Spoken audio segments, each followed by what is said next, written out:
വനാക്രമണം നടത്താനുള്ള പദ്ധതി തകർത്ത് രഹസ്യാന്വേഷണ ഏജൻസികൾ. വിദേശിയടക്കം 2 പേരെ പോലീസ് അറസ്റ്റ് ചെയ്തു.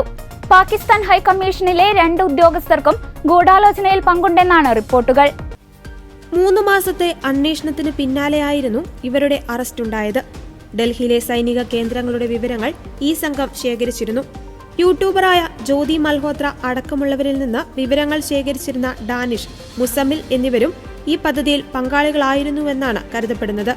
ജനുവരിയിലാണ് രഹസ്യാന്വേഷണ വിഭാഗത്തിന് ആക്രമണ സാധ്യതയെ സംബന്ധിച്ച് വിവരം ലഭിച്ചത്.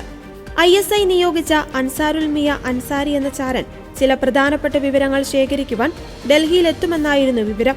എന്നാൽ ഇതിൽ സ്ഥിരീകരണം ലഭിക്കാനും മറ്റ് നീക്കങ്ങൾ നടത്താനും രഹസ്യാന്വേഷണ വിഭാഗം ഫെബ്രുവരി വരെ കാത്തിരുന്നു. ഫെബ്രുവരി 15-ന് ഇയാൾ ഡൽഹിയിലെത്തുകയും വിവരങ്ങൾ കൈപ്പറ്റുകയും ചെയ്തു. ശേഷം തിരിച്ചു പോകുവാൻ ശ്രമിക്കുമ്പോൾ പിടിയിലാവുകയായിരുന്നു.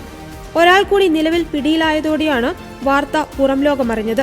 അതേസമയം കഴിഞ്ഞ മെയ് 13-നും നയതന്ത്ര ഉദ്യോഗസ്ഥന് ചേരാത്ത പെരുമാറ്റത്തിന്റെ പേരിൽ ദില്ലിയിലെ പാക് ഹൈക്കമ്മീഷനിലെ ഉദ്യോഗസ്ഥനെ ഇന്ത്യ പുറത്താക്കിയിരുന്നു.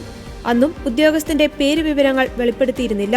ചാരവൃത്തി നടത്തിയെന്ന് ആരോപിച്ച് യൂട്യൂബർ ജ്യോതി മൽഹോത്രയും മറ്റ് നിരവധി പേരെയും അറസ്റ്റ് ചെയ്തതിന് പിന്നാലെയായിരുന്നു പുറത്താക്കൽ. ജ്യോതിയുമായി ബന്ധപ്പെട്ട നിർണായക വിവരങ്ങൾ പുറത്തുവരുന്നതിനിടെയാണ് വീണ്ടും ഇന്ത്യയുടെ നടപടി. പാകിസ്ഥാൻ ഹൈക്കമ്മീഷനിലെ 2 ഉദ്യോഗസ്ഥരുമായി ജ്യോതിക്ക് ബന്ധമുണ്ടെന്ന് NIA കണ്ടെത്തിയിരുന്നു.